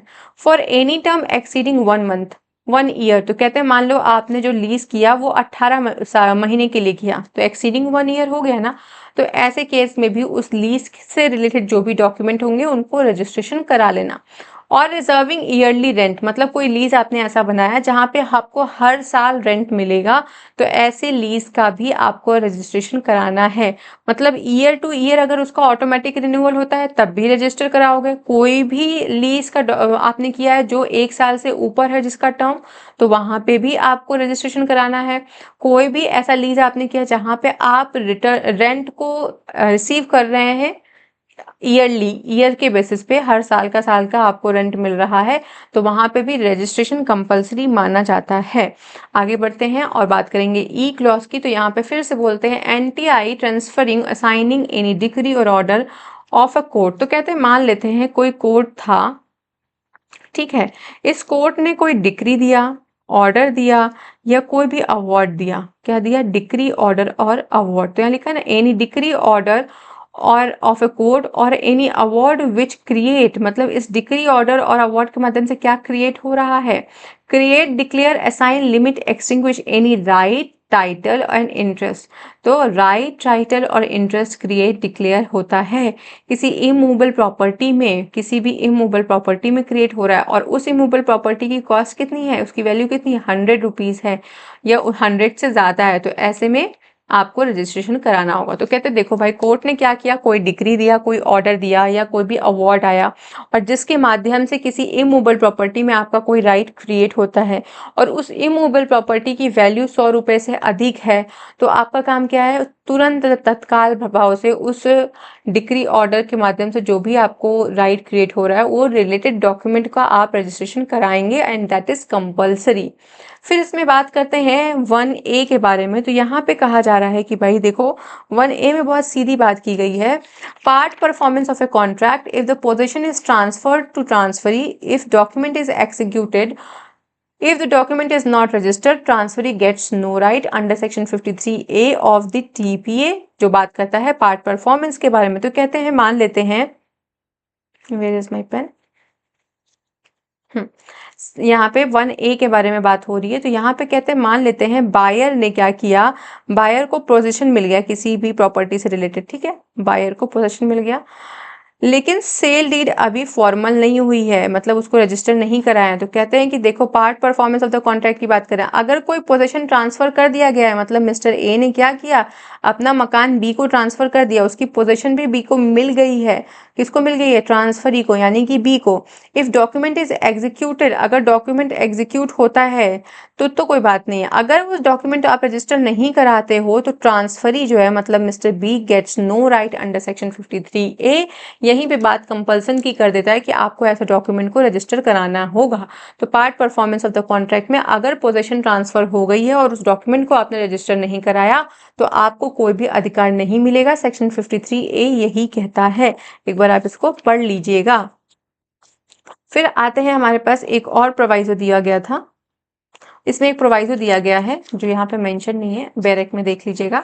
प्रोवाइजो में लिखा गया है, if the state government may by order publish in the official gazette exempt from the operation of this subsection on any lease executed in the district or a part of a district, the term granted by which do not exceed 5 years and the annual rent reserved by which do not exceed 50 rupees. तो कहते हैं, मान लो जो भी lease deed के बारे में हम पढ़ रहे थे उसमें ऑर्डर पास हुआ, ठीक है, तो स्टेट गवर्नमेंट चाहे तो एग्जेम्प्ट भी कर सकता है, क्या कि ऐसे लीज को आप रजिस्टर ना कराइए। कहते हैं कि अगर कोई भी लीज है जो कि 5 साल से अबव के लिए बनाई गई है और उस पर जो भी एनुअल रेंट है वो 50 रुपीज़ से ऊपर है, तो ऑफिशियल गैजेट में नोटिफाई करने के बाद स्टेट गवर्नमेंट बोल सकता है exempt from the operation of this subsection. तो जो सबसेक्शन हमने ऊपर पढ़ा था, सबसेक्शन हमने कौन कौन से पढ़े, लीज से रिलेटेड सी पढ़ा और सी पढ़ा, तो उसमें यही कह रहे हैं कि भाई, सॉरी डी पढ़ा हमने लीज से रिलेटेड, तो कहते हैं कि डी का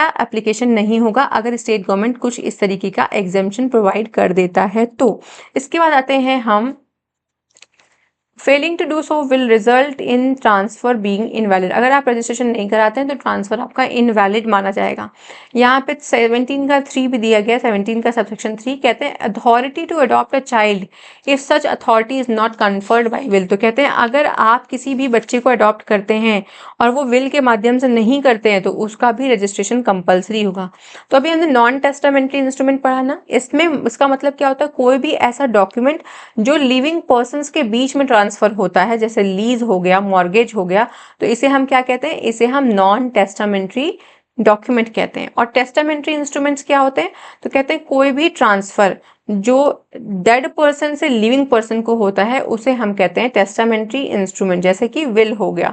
तो नॉन टेस्टामेंट्री इंस्ट्रूमेंट और टेस्टामेंट्री इंस्ट्रूमेंट के बारे में भी जान लीजिए। आगे बढ़ते हैं, बात करेंगे कि क्या क्या एग्जाम्पल है, मतलब कहाँ कहाँ पे कंपल्सरी रजिस्ट्रेशन रिक्वायर्ड है। तो कहते हैं कोई भी कॉम्प्रोमाइज डिक्री जो फर्स्ट टाइम हो रही है, फॉर द फर्स्ट टाइम हो रही है किसी भी इमूवेबल प्रॉपर्टी में राइट, टाइटल, इंटरेस्ट क्रिएट करने के लिए, तो ऐसी कंप्रोमाइज डिक्री का रजिस्ट्रेशन कंपल्सरी है।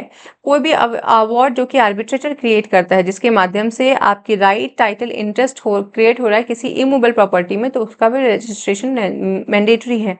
Right to catch fish in a tank giving lease more than 1 year. तो लीज की बात हमने डी में किया था कि भाई लीज अगर आप 1 साल से ऊपर के लिए कर रहे हैं किसी भी चीज के लिए, चाहे आपने उसको ऑक्युपाई किया है, वहां पे कल्टीवेट करना है आपको कुछ, तो ऐसे केस में उसका कंपल्सरी रजिस्ट्रेशन होगा। लीज की डेफिनेशन हमने कहाँ पढ़ी थी, 7 में पढ़ी थी, 2(7) में पढ़ा था। इसके बाद conveyance of a part performance for immovable property requires registration if possession is transfer. तो कहते हैं अगर पोजेशन ट्रांसफर हो गया है और कोई भी पार्ट परफॉर्मेंस हो रहा है इमूवेबल प्रॉपर्टी से रिलेटेड, तो वहां पे रजिस्ट्रेशन नेसेसरी है, जैसा अभी हमने पढ़ा। एग्रीमेंट टू लीज, कोई भी एग्रीमेंट हो, चाहे वो 1 साल से ऊपर के लिए हो, चाहे वो 1 साल के लिए हो, ईयर टू ईयर ऑटोमेटिक उसका रिन्यूअल होता हो, या कोई भी ऐसा जिसमें आपको जो रेंट है वो ईयरली बेसिस पे मिल रहा है, तो लीज का भी रजिस्ट्रेशन कंपलसरी है। अभी ये हमने पढ़ा था 17 के 1 में, ABCDE में। अब हम बात करते हैं उन डॉक्यूमेंट्स के बारे में जिसका रजिस्ट्रेशन नेसेसरी नहीं है।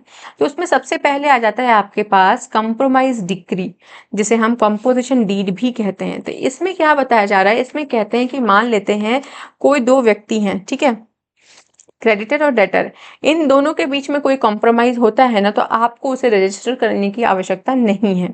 कोई भी ऐसा इंस्ट्रूमेंट जो कि क्या रिलेटेड किससे है, शेयर से रिलेटेड है in the joint stock company, उसका भी रजिस्ट्रेशन नेसेसरी नहीं है। कोई भी ऐसा डिबेंचर जो कि कंपनी इशू करती है, उसके माध्यम से भी अगर कोई राइट वगैरह क्रिएट नहीं होता है तो आपको उसे भी रजिस्टर करने की आवश्यकता नहीं है। फिर इसके बाद आता है एनी इंडोर्समेंट अपॉन और transfer of any debenture issued by such company. तो कहते हैं कंपनी ने कोई डिबेंचर आपको दिया है, उसको आप ट्रांसफर कर रहे हैं या कोई भी इंडोर्समेंट कर रहे हैं किसी भी डिबेंचर के ऊपर में, तो आपको इसे भी रजिस्टर कराने की आवश्यकता नहीं है। कोई भी document other than the document specified in 1A, तो जो 1A में डॉक्यूमेंट की बात किए थे, 17(1)A अभी हमने पढ़ा था पार्ट परफॉर्मेंस से रिलेटेड, उसको छोड़ के कोई भी अगर डॉक्यूमेंट है जो खुद से कोई राइट को क्रिएट, डिक्लेयर, असाइन नहीं करता है, तो ऐसे भी डॉक्यूमेंट को रजिस्टर करने की आवश्यकता नहीं है। 6 में बात करते हैं कोई भी ऐसा डिक्री, ऑर्डर, कोर्ट का एक्सेप्ट डिक्री और order express to be made on compromise. तो कहते हैं कि कॉम्प्रोमाइज वाले डिक्री को छोड़ दिया जाए, तो बाकी कोई भी ऑर्डर या डिक्री है तो उसके रिगार्डिंग भी कह रहे हैं कि हमें उसके रजिस्ट्रेशन की आवश्यकता नहीं है। Any grant of immovable property by government, तो कोई ग्रांट दिया है गवर्नमेंट ने तो उसको भी रजिस्टर कराने की आवश्यकता नहीं है। Any instrument of partition made by revenue officer, तो रेवेन्यू ऑफिसर ने कोई भी पार्टीशन के रिगार्डिंग रजिस्ट्रेशन, मतलब आपको एक डॉक्यूमेंट दिया है तो उसे भी आपको रजिस्टर करने की आवश्यकता नहीं है। एनी ऑर्डर ग्रांटिंग अ लोन, तो कोई भी आप लोन ले रहे हैं, कहाँ पे, लैंड इम्प्रूवमेंट एक्ट के तहत या लैंड इम्प्रूवमेंट्स लोन एक्ट के तहत, तो उसकी भी रजिस्ट्रेशन की कोई आवश्यकता नहीं है। कोई भी ऐसा ऑर्डर जो कि लोन के लिए ग्रांट दे रहा है आपको कि आप एग्रीकल्चरिस्ट या लोन्स एक्ट में जाके लोन ले सकते हैं, तो उसको भी रजिस्टर करने की आवश्यकता नहीं है। कोई भी ऐसा ऑर्डर जो चैरिटेबल एंडोमेंट एक्ट के तहत बनता है उसको भी आपको रजिस्टर करने की आवश्यकता नहीं है। कोई भी इंडोर्समेंट जो आपने मॉर्गेज डीड पे किया है उसे भी रजिस्टर करने की आवश्यकता नहीं है। कोई भी सर्टिफिकेट जो सेल से रिलेटेड है उसे भी आपको रजिस्टर करने की आवश्यकता नहीं है। तो छोटी छोटी बातों में अगर हम बोलें, इसका क्रक्स देख लें तो क्या क्या आ गया। तो कॉम्पोजिशन डिक्री की बात कर रहे हैं हम, जिसे रजिस्टर करना जरूरी नहीं है। उसके बाद आता है आपका कंपनी के जो शेयर्स की बात कर रहे थे हम, ठीक है, उसको भी रजिस्टर करने की आवश्यकता नहीं है। उसके बाद आता है डिबेंचर्स के बारे में हमने बात की, जो कंपनीज इशू करती हैं उन्हें भी रजिस्टर करने की आवश्यकता नहीं है। कोर्ट की डिक्रीज एंड गवर्नमेंट ग्रांट की बात कर रहे हैं हम, उसे भी रजिस्टर करने की आवश्यकता नहीं है। गवर्नमेंट डिक्री की बात हो गई। फिर रेवेन्यू ऑफिसर ने जो भी पार्टीशन कराया है उसको भी आपने क्या करना है, रजिस्टर नहीं कराना है। फिर इसके बाद लोन का जो भी ऑर्डर पास हुआ है उसे भी रजिस्टर नहीं कराना है। कोई भी मॉर्गेज है जो इंडोर्समेंट से रिलेटेड है उसे भी आपको रजिस्टर नहीं कराना है। कोई भी पब्लिक ऑक्शन सर्टिफिकेट है तो उसे भी आपको रजिस्टर नहीं कराना है। तो ये क्रक्स था हमारा 17 के 2 का, जो बताता है कि कौन कौन से डॉक्यूमेंट्स हैं जिनका रजिस्ट्रेशन ज़रूरी नहीं है। तो कॉम्प्रोमाइज डिक्री, कंपनी के शेयर्स जो जॉइंट स्टॉक कंपनी से रिलेटेड होते हैं, कोई भी डिबेंचर जो कंपनी इशू करती है, कोई भी इंडोर्समेंट, कोई भी डॉक्यूमेंट जो section 1A sub section 1A से अलग है उसके रिगार्डिंग बात हो रही है, तो इन सब चीज़ों को हमें रजिस्टर करने की आवश्यकता नहीं होती है। अब बात करेंगे डॉक्यूमेंट्स के बारे में जिसका रजिस्ट्रेशन ऑप्शनल है। एक बार के लिए आप इस सेक्शन को थोड़ा सा एक बार अपने से रीड कर लीजिए ताकि हम सेक्शन 18 पे पहुंचे तो आपको थोड़ा हौच पौच ना हो, ठीक है।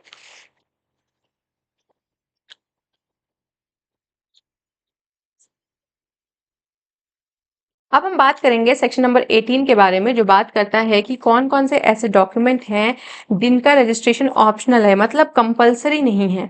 तो उसमें सबसे पहले हमारे पास आता है कोई भी ऐसा डॉक्यूमेंट, इसके बारे में बात करते हैं। तो कहते हैं कोई भी ऐसा डॉक्यूमेंट, मतलब गिफ्ट और विल को छोड़ दिया जाए, instrument other than gifts and will, इसको छोड़ने के बाद कोई भी ऐसा इंस्ट्रूमेंट जिसके माध्यम से कोई राइट क्रिएट हो रहा है, कुछ डिक्लेयर किया जा रहा है, असाइन, लिमिट या एक्सटिंग्विश किया जा रहा है, चाहे वो आज के समय में चाहे फ्यूचर में, कोई भी राइट, टाइटल या इंटरेस्ट, वेदर वो वेस्टेड है या कंटिंजेंट है और उसकी वैल्यू 100 रुपए से कम की है, तो उसे रजिस्टर कराने की आवश्यकता नहीं है। मतलब कोई ये इमूवेबल प्रॉपर्टी है, ठीक है। अब हम बोल रहे हैं कि आज से 10 साल बाद मिस्टर बी जो है ना, इनका इस इमूवेबल प्रॉपर्टी में क्या क्रिएट होगा, राइट, टाइटल या इंटरेस्ट में से कुछ भी क्रिएट हो सकता है और इस इमूवेबल प्रॉपर्टी की वैल्यू कितनी है, 100 रुपए से कम है। तो कहते हैं भैया इस ऐसे डॉक्यूमेंट को रजिस्टर करने की आवश्यकता नहीं है।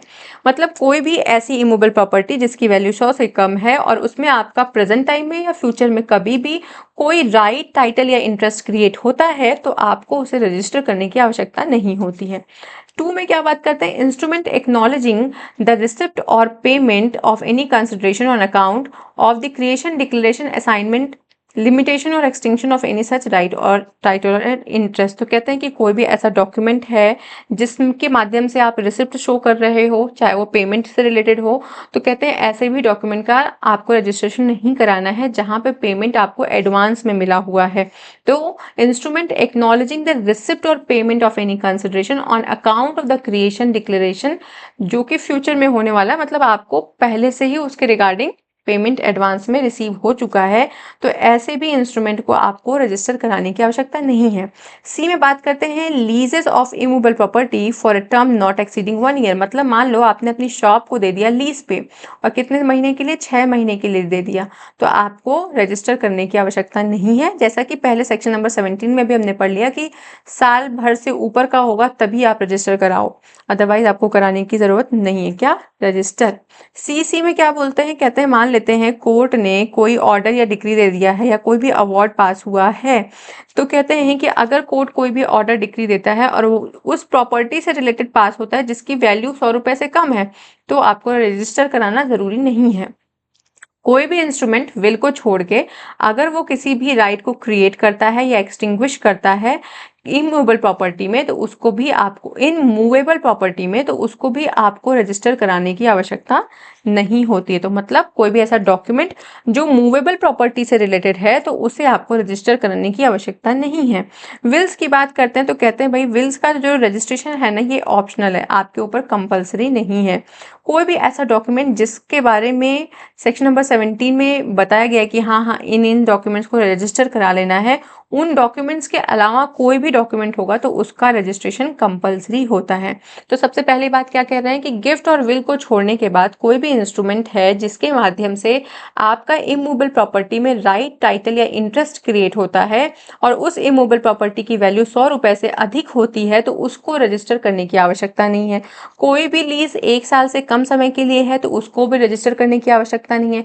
कोई भी कोर्ट का ऑर्डर या डिक्री है किसी ऐसे इमूवेबल प्रॉपर्टी में आपके इंटरेस्ट को क्रिएट करता है, राइट को क्रिएट करता है, टाइटल को क्रिएट करता है, जिसकी वैल्यू 100 रुपए से कम है तो रजिस्टर करने की आवश्यकता नहीं है। फिर बोलते हैं विल्स को छोड़ के जितने भी इंस्ट्रूमेंट हैं जो मूवेबल प्रॉपर्टी में आपके राइट, टाइटल, इंटरेस्ट को क्रिएट करते हैं तो वहां पे भी आपको उस डॉक्यूमेंट को रजिस्टर करने की आवश्यकता नहीं है। विल्स का रजिस्ट्रेशन ऑप्शनल होता है, चाहे तो कराओ, नहीं चाहे तो मत करवाओ। कोई भी डॉक्यूमेंट जो 17 में मेंशन किया गया उनके अलावा जितने भी डॉक्यूमेंट्स होते हैं उनको रजिस्टर करना जरूरी नहीं है। तो ये था हमारा सेक्शन नंबर 18। आई होप यहाँ तक क्लियर होगा। सेक्शन नंबर 19 एंड 20 को आप अपने बेरेक में एक बार देख लीजिएगा। 19 के बारे में कहते हैं कि documents in language not understood by registering officer. तो जहाँ पे भी आप अपने डॉक्यूमेंट को रजिस्टर करने के लिए जा रहे हैं, जिस भी ऑफिस में आप जाते हैं, तो उस ऑफिस में आपको ध्यान में क्या रखना है कि भाई जो डॉक्यूमेंट में भाषा लिखी गई है ना वो कैसी होनी चाहिए, वो ऐसी होनी चाहिए कि वहाँ के लोकल लोगों को भी समझ में आ जाए। तो सेक्शन नंबर 19 क्या बात करता है, एक बार इसको देख लेते हैं। सेक्शन नंबर 19 कहता है कि रजिस्ट्रेशन के लिए जब भी आप कोई डॉक्यूमेंट लेके जाते हैं तो उसमें जो भी लैंग्वेज है वो कॉमनली उस डिस्ट्रिक्ट में यूज हो रही हो। एक बार इसकी लाइन को पढ़िए। If any document duly presented for registration to be in the language which the registering officer does not understand, मतलब किसी ऐसी भाषा में लिख दिया है आपने जो रजिस्टरिंग ऑफिसर को ही नहीं समझ में आ रही है और वो भाषा उस डिस्ट्रिक्ट में कॉमनली यूज भी नहीं होती है, तो वो रिफ्यूज कर देगा आपके उस डॉक्यूमेंट को रजिस्टर करने से। तो इसीलिए आपको क्या करना पड़ेगा, आपको उसका ट्रू ट्रांसलेशन करना पड़ेगा उस भाषा में जो उस डिस्ट्रिक्ट में कॉमनली यूज होता है। तो बस ध्यान में रखने की ये बात है कि जो लैंग्वेज होगा वो कैसा होगा, ऐसी लैंग्वेज यूज करना जो उस डिस्ट्रिक्ट में कॉमन हो। ठीक है। फिर सेक्शन नंबर 20 क्या बोलता है, कहते हैं कि देखो डॉक्यूमेंट जिसमें क्या क्या है, इंटरलिनेशंस है, ब्लैंक है, इरेजर्स हैं या अल्टरेशंस हैं, उन डॉक्यूमेंट्स को भी वो रिफ्यूज कर देगा अनलेस एंड अनटिल आप क्या करते हो, अपने सिग्नेचर्स को भी अटेस्ट करो। मतलब आपने कोई लाइन लिखी और उसमें कोई वर्ड छूट गया तो आपने ऐसे एरो दिया ना, जैसे हम देते हैं कॉपी में, ऐसे एरो दे के आपने ऊपर लिख दिया, तो ये भी चीज़ गलत है। फिर इसके बाद कहते हैं मान लो वहाँ पे आपने कट पिट कर दिया है, इरेज किया है, व्हाइटनर लगा रखा है, तो ऐसे डॉक्यूमेंट को भी वो मना कर देगा कि हम रजिस्टर नहीं करेंगे अनलेस, यहाँ पे क्या बोला जा रहा है कि अनलेस आप अपनी सिग्नेचर्स को उन इनिशियल्स के साथ अटेस्ट ना करें। अगर आप अपने सिग्नेचर्स को अटेस्ट कर देंगे तो फिर वो मना नहीं करेगा, मतलब वो रिफ्यूज नहीं करता है। उसके बाद कहते हैं सेक्शन नंबर 21 क्या बोलता है। सेक्शन नंबर 21 कहता है कि जो भी मैप्स एंड प्लान्स है ना उनके डिस्क्रिप्शंस के बारे में बात कर रहे हैं। तो सेक्शन नंबर 21 में बोला जाता है कि जो भी डॉक्यूमेंट है, मतलब अगर आप इमूवेबल प्रॉपर्टी के रजिस्ट्रेशन से रिलेटेड डॉक्यूमेंट को लेकर जाते हैं रजिस्ट्रार के ऑफिस में, तो ध्यान में रखिएगा कि उसमें सफिशिएंट डिस्क्रिप्शन दीजिएगा ताकि उस प्रॉपर्टी को प्रॉपरली रजिस्ट्रार आइडेंटिफाई कर सके मैप्स एंड प्लान्स के हिसाब से। तो कहा जा रहा है कि description of property and maps and plans, तो कहते हैं कि विल को छोड़ के जितने भी डॉक्यूमेंट हैं जो इमूवेबल प्रॉपर्टी से रिलेटेड हैं उनका एक्सेप्टेंस तभी होगा जब आपने प्रॉपर डिस्क्रिप्शन दिया हो, जिस डिस्क्रिप्शन के माध्यम से कोई भी व्यक्ति उस प्रॉपर्टी को आराम से आइडेंटिफाई कर सके। तो 19 में लैंग्वेज की बात हुई, 20 में अल्टरेशंस की बात हुई, इनर लिनेशंस की बात हुई, इरेजर्स की बात हुई, 21 में मैप्स एंड प्लान्स की बात हुई कि आप प्रॉपर अपना लोकेशन प्रॉपर उसमें बताना। उसके बाद 22 क्या कहता है, सेक्शन नंबर 22 बोलता है कि देखो जो भी डिस्क्रिप्शन आप दे रहे हैं अपने घर का या अपने लैंड का, तो आप उसको गवर्नमेंट के मैप्स एंड सर्वे के रेफरेंस में भी दे दीजिएगा, क्योंकि गवर्नमेंट के पास जो भी मैप्स एंड सर्वे हैं उसमें वो आराम से उसको देख के नोटिफाई कर सकें कि हाँ अब ये प्रॉपर्टी किसको बिलोंग करती है, हम उसको वहाँ पे अच्छे से पब्लिक रिकॉर्ड में मेंशन कर पाए। इसलिए 21 कहता है कि आप प्रॉपर डिस्क्रिप्शन देना, अच्छे से बताना कि कहाँ पे वो लैंड सिचुएटेड है।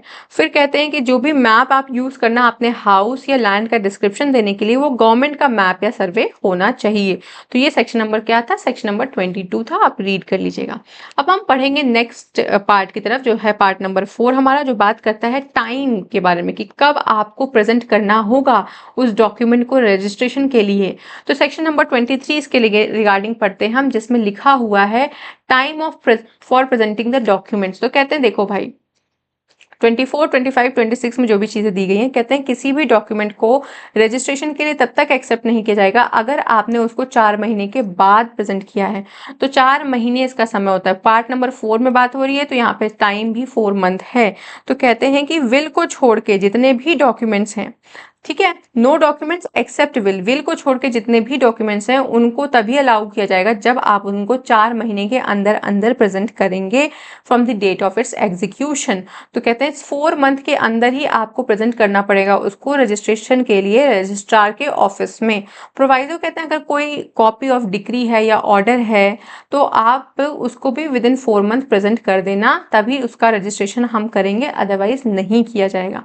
सेक्शन नंबर 24 कहते हैं कि मान लो कोई एक डॉक्यूमेंट है जिसको सेवरल पर्सन्स ने बहुत अलग अलग समय पर रजिस्टर कराया है, तो ऐसे में हम क्या करेंगे? तो ऐसे में कहा जाता है कि हर एग्जीक्यूशन की डेट के बाद, मतलब 4 महीने के अंदर आपको फिर से उसे री रजिस्ट्रेशन कराना पड़ेगा। Where there are several person, मतलब बहुत सारे लोग हैं एग्जीक्यूटिंग अ डॉक्यूमेंट, मतलब सिंगल डॉक्यूमेंट को एग्जीक्यूट करा रहे हैं अलग अलग समय पे, तो ऐसे डॉक्यूमेंट को आप क्या करोगे? जब आपका मतलब रजिस्ट्रेशन हुआ था उसके 4 महीने के अंदर अंदर ही आप उसको री रजिस्टर कराएंगे। हर एग्जीक्यूशन के 4 महीने के अंदर ही आप उसको री रजिस्टर कराएंगे। मतलब मान लेते हैं कि मई में हुआ, जून में हुआ, जुलाई में हुआ, अगस्त में हुआ, 4 लोग थे, एक ने मई में एग्जीक्यूट कराया, दूसरे ने जून में, तीसरे ने जुलाई में, फिर चौथा ने अगस्त में। तो कहते हैं जब भी एग्जीक्यूशन हुआ ना उसके विद इन 4 मंथ ही आपको उसको री रजिस्टर कराना पड़ेगा, क्योंकि बहुत सारे लोगों ने सिंगल डॉक्यूमेंट को ही बार बार एग्जीक्यूट कराने के लिए उसको रजिस्टर कराया है, मतलब उसको एग्जीक्यूट कराया है, तो उसका रजिस्ट्रेशन कैसे होगा ये बताया जा रहा है। फिर 25 में बोलते हैं provisions where delay in presentation is unavoidable. तो कहते हैं देखो भाई, अगर डिले हो जा रहा है, मतलब अनअवॉइडेबल एक्सीडेंट के माध्यम से, मतलब कहीं आप जा रहे थे और एक्सीडेंट हो गया तो आप अपनी उस डॉक्यूमेंट को प्रेजेंट नहीं कर पाए रजिस्ट्रेशन के लिए, तो ऐसे में कहा जाता है कि आपको एक फाइन भरना पड़ेगा। फाइन क्या होगा? जो रजिस्ट्रेशन फीस है ना उसका 10 गुना amount, 10x amount, 10 times the amount of the proper registration fees को आपको पे करना पड़ेगा एज अ फाइन, फिर आपके डॉक्यूमेंट को एक्सेप्ट किया जाएगा। तो 23 क्या कहता है? 4 महीने के अंदर अंदर कर दो। अगर नहीं कर पाते हो, किसी अनअवॉइडेबल सर्कमस्टांसेस में हो या अनअवॉइडेबल एक्सीडेंट हो गया या कोई भी ऐसा अर्जेंट नेसेसिटी आ गया और आप डॉक्यूमेंट को एग्जीक्यूट नहीं करा पाए, तो कह रहे हैं कि ऐसे केस में जो भी रजिस्ट्रेशन की फीस है ना उसका 10 गुना अमाउंट आपको जमा करना पड़ेगा, तब हम उसको एक्सेप्ट करेंगे फॉर दी रजिस्ट्रेशन। 26 कहता है अगर कोई भी डॉक्यूमेंट आउटसाइड इंडिया एग्जीक्यूट हुआ है तो कहते हैं कोई बात नहीं, जिस दिन वो इंडिया में अराइव होता है उसके 4 महीने के अंदर अंदर ही आप उसको प्रेजेंट करा के क्या करेंगे? रजिस्टर कराएंगे विद प्रॉपर फीस।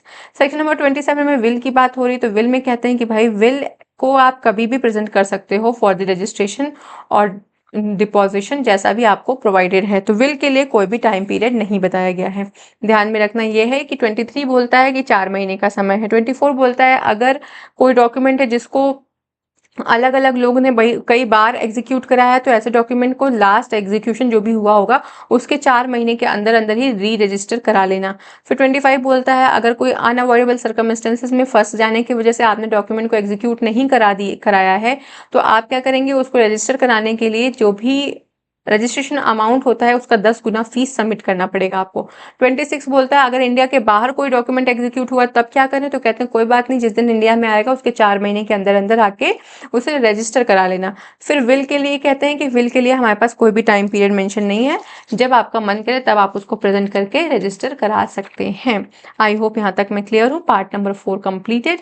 अब हम बात करेंगे पार्ट 5 के रिगार्डिंग में। आज के लिए बस यही लास्ट होगा, उसके बाद के सेक्शंस नेक्स्ट पार्ट में मिलेंगे। तो सेक्शन नंबर 28 क्या कहता है, कहता है देखो प्लेस क्या होगा रजिस्टरिंग या डॉक्यूमेंट के रिगार्डिंग, तो कहते हैं प्लेस क्या होगा, वही होगा जहां पे आपकी डिस्ट्रिक्ट में प्रॉपर्टी सिचुएटेड है। तो कहते हैं जहां पे प्रॉपर्टी या उसका पार्ट लोकेटेड होता है उसी डिस्ट्रिक्ट के सब रजिस्ट्रार के ऑफिस में आप जाके अपनी उस प्रॉपर्टी को क्या कराएंगे, प्रेजेंट करेंगे फॉर दी रजिस्ट्रेशन। तो प्लेस क्या है रजिस्ट्रेशन के लिए, तो कहते हैं कि देखो इमूवेबल प्रॉपर्टी का जब भी मैटर है तो जहां पे भी वो इमूवेबल प्रॉपर्टी आपका सिचुएटेड है, जिस भी डिस्ट्रिक्ट में उसका प्रॉपर्टी पूरा का पूरा या उसका कोई पार्ट है, तो आप वहां के सब रजिस्ट्रार के ऑफिस में जाके अपनी डॉक्यूमेंट को प्रेजेंट कर देना और प्रेजेंटेशन के बाद वहां पे वो रजिस्टर हो जाएगा। तो आपको सब रजिस्ट्रार के ऑफिस में जाना होता है इन सब डिस्ट्रिक्ट। फिर उसके बाद कहते हैं रजिस्ट्रेशन और acceptance for deposit eight private residence. तो कहते हैं 32 में कहा जाता है, सॉरी सेक्शन नंबर 31 में, कि वैसे तो ऑफिस में ही होता है, लेकिन अगर कोई स्पेशल कॉज है, स्पेशल केस है, तो ऐसे केस में क्या होता है, इंडिविजुअल के प्राइवेट रेजिडेंस पे भी ऑफिसर्स आके उन डॉक्यूमेंट्स को रजिस्टर कर सकते हैं। उनको जो भी ऑथराइज्ड ऑफिसर्स हैं वो वहां पे विजिट करके प्राइवेट रेजिडेंस पे भी who desires to present a document of registration or a deposit और अ विल, तो वहां पे भी जाके ऑफिसर्स जो हैं वो रजिस्टर करा सकते हैं। इसमें सेक्शन नंबर 29 क्या कहता है ये भी एक बार देख लीजिए। तो 29 कहता है कि भाई place for registering other documents, तो अदर डॉक्यूमेंट्स जो भी होंगे वो भी आप सब रजिस्ट्रार के ऑफिस में ही जाके एग्जीक्यूट कराएंगे या उसको रजिस्टर कराएंगे। तो कहते हैं कोई भी ऐसा कॉपी ऑफ डिक्री जो प्रॉपर्टी से रिलेटेड नहीं है, तो उसमें भी कह रहे हैं कि कोई बात नहीं, आप उसे भी वहीं सब रजिस्ट्रार के ऑफिस में ही रजिस्टर करवाएंगे। 30 बोलता है registration bye registrar in certain cases, तो कहते हैं कि जितने भी जो भी रजिस्ट्रार साहब हैं उनके पास डिस्क्रिशन है कि वो किसी भी डॉक्यूमेंट को रजिस्टर कर सकते हैं अगर वो डॉक्यूमेंट पहले से सब रजिस्ट्रार मतलब जो उनका सबऑर्डिनेट में ऑफिसर है उसने अगर उसको रजिस्टर किया है तो वो उसको रजिस्टर कर सकते हैं। किसकी बात हो रही है, रजिस्ट्रार की बात हो रही है कि अगर सब रजिस्ट्रार ने कोई डॉक्यूमेंट को रजिस्टर किया है या उसको देखा है तो ऐसे केस में क्या होगा, जो रजिस्ट्रार साहब हैं उस डॉक्यूमेंट को रजिस्टर कर सकते हैं। तो सेक्शन नंबर 1 से लेके 30 हमने किया। टोटल हमारे पास कितने सेक्शन है, 93 है। पार्ट कितने हैं, 15 है। हमने पार्ट 5 तक कर लिया और 1 शेड्यूल दिया गया है। डेट क्या है इसकी, किसकी डेट की बात कर रहे हैं हम, तो हम बात कर रहे हैं कब ये एक्ट आया था, तो 1 जनवरी को आया था, जब हम हैप्पी न्यू ईयर मनाते हैं 1909 में। इसको प्रेसिडेंट साहब की सेंट कब मिली, 18 दिसंबर को मिलती है इसको 1908 में। ये एक्ट नंबर कौन सा है, तो ये एक्ट नंबर 16 है 1908 का। इसमें टोटल 93 सेक्शंस हैं, 15 पार्ट्स हैं और 1 शेड्यूल दिया है। तो आई होप यहाँ तक की सारी चीज़ें आपको क्लियर होंगी। हमारे साथ मेरे व्हाट्सएप कम्युनिटी में जुड़ना चाहते हैं तो इस QR कोड को स्कैन कर सकते हैं। टेलीग्राम ग्रुप ज्वाइन करना चाहें तो आप इस QR कोड के माध्यम से ज्वाइन कर सकते हैं। Thank you, have a great day.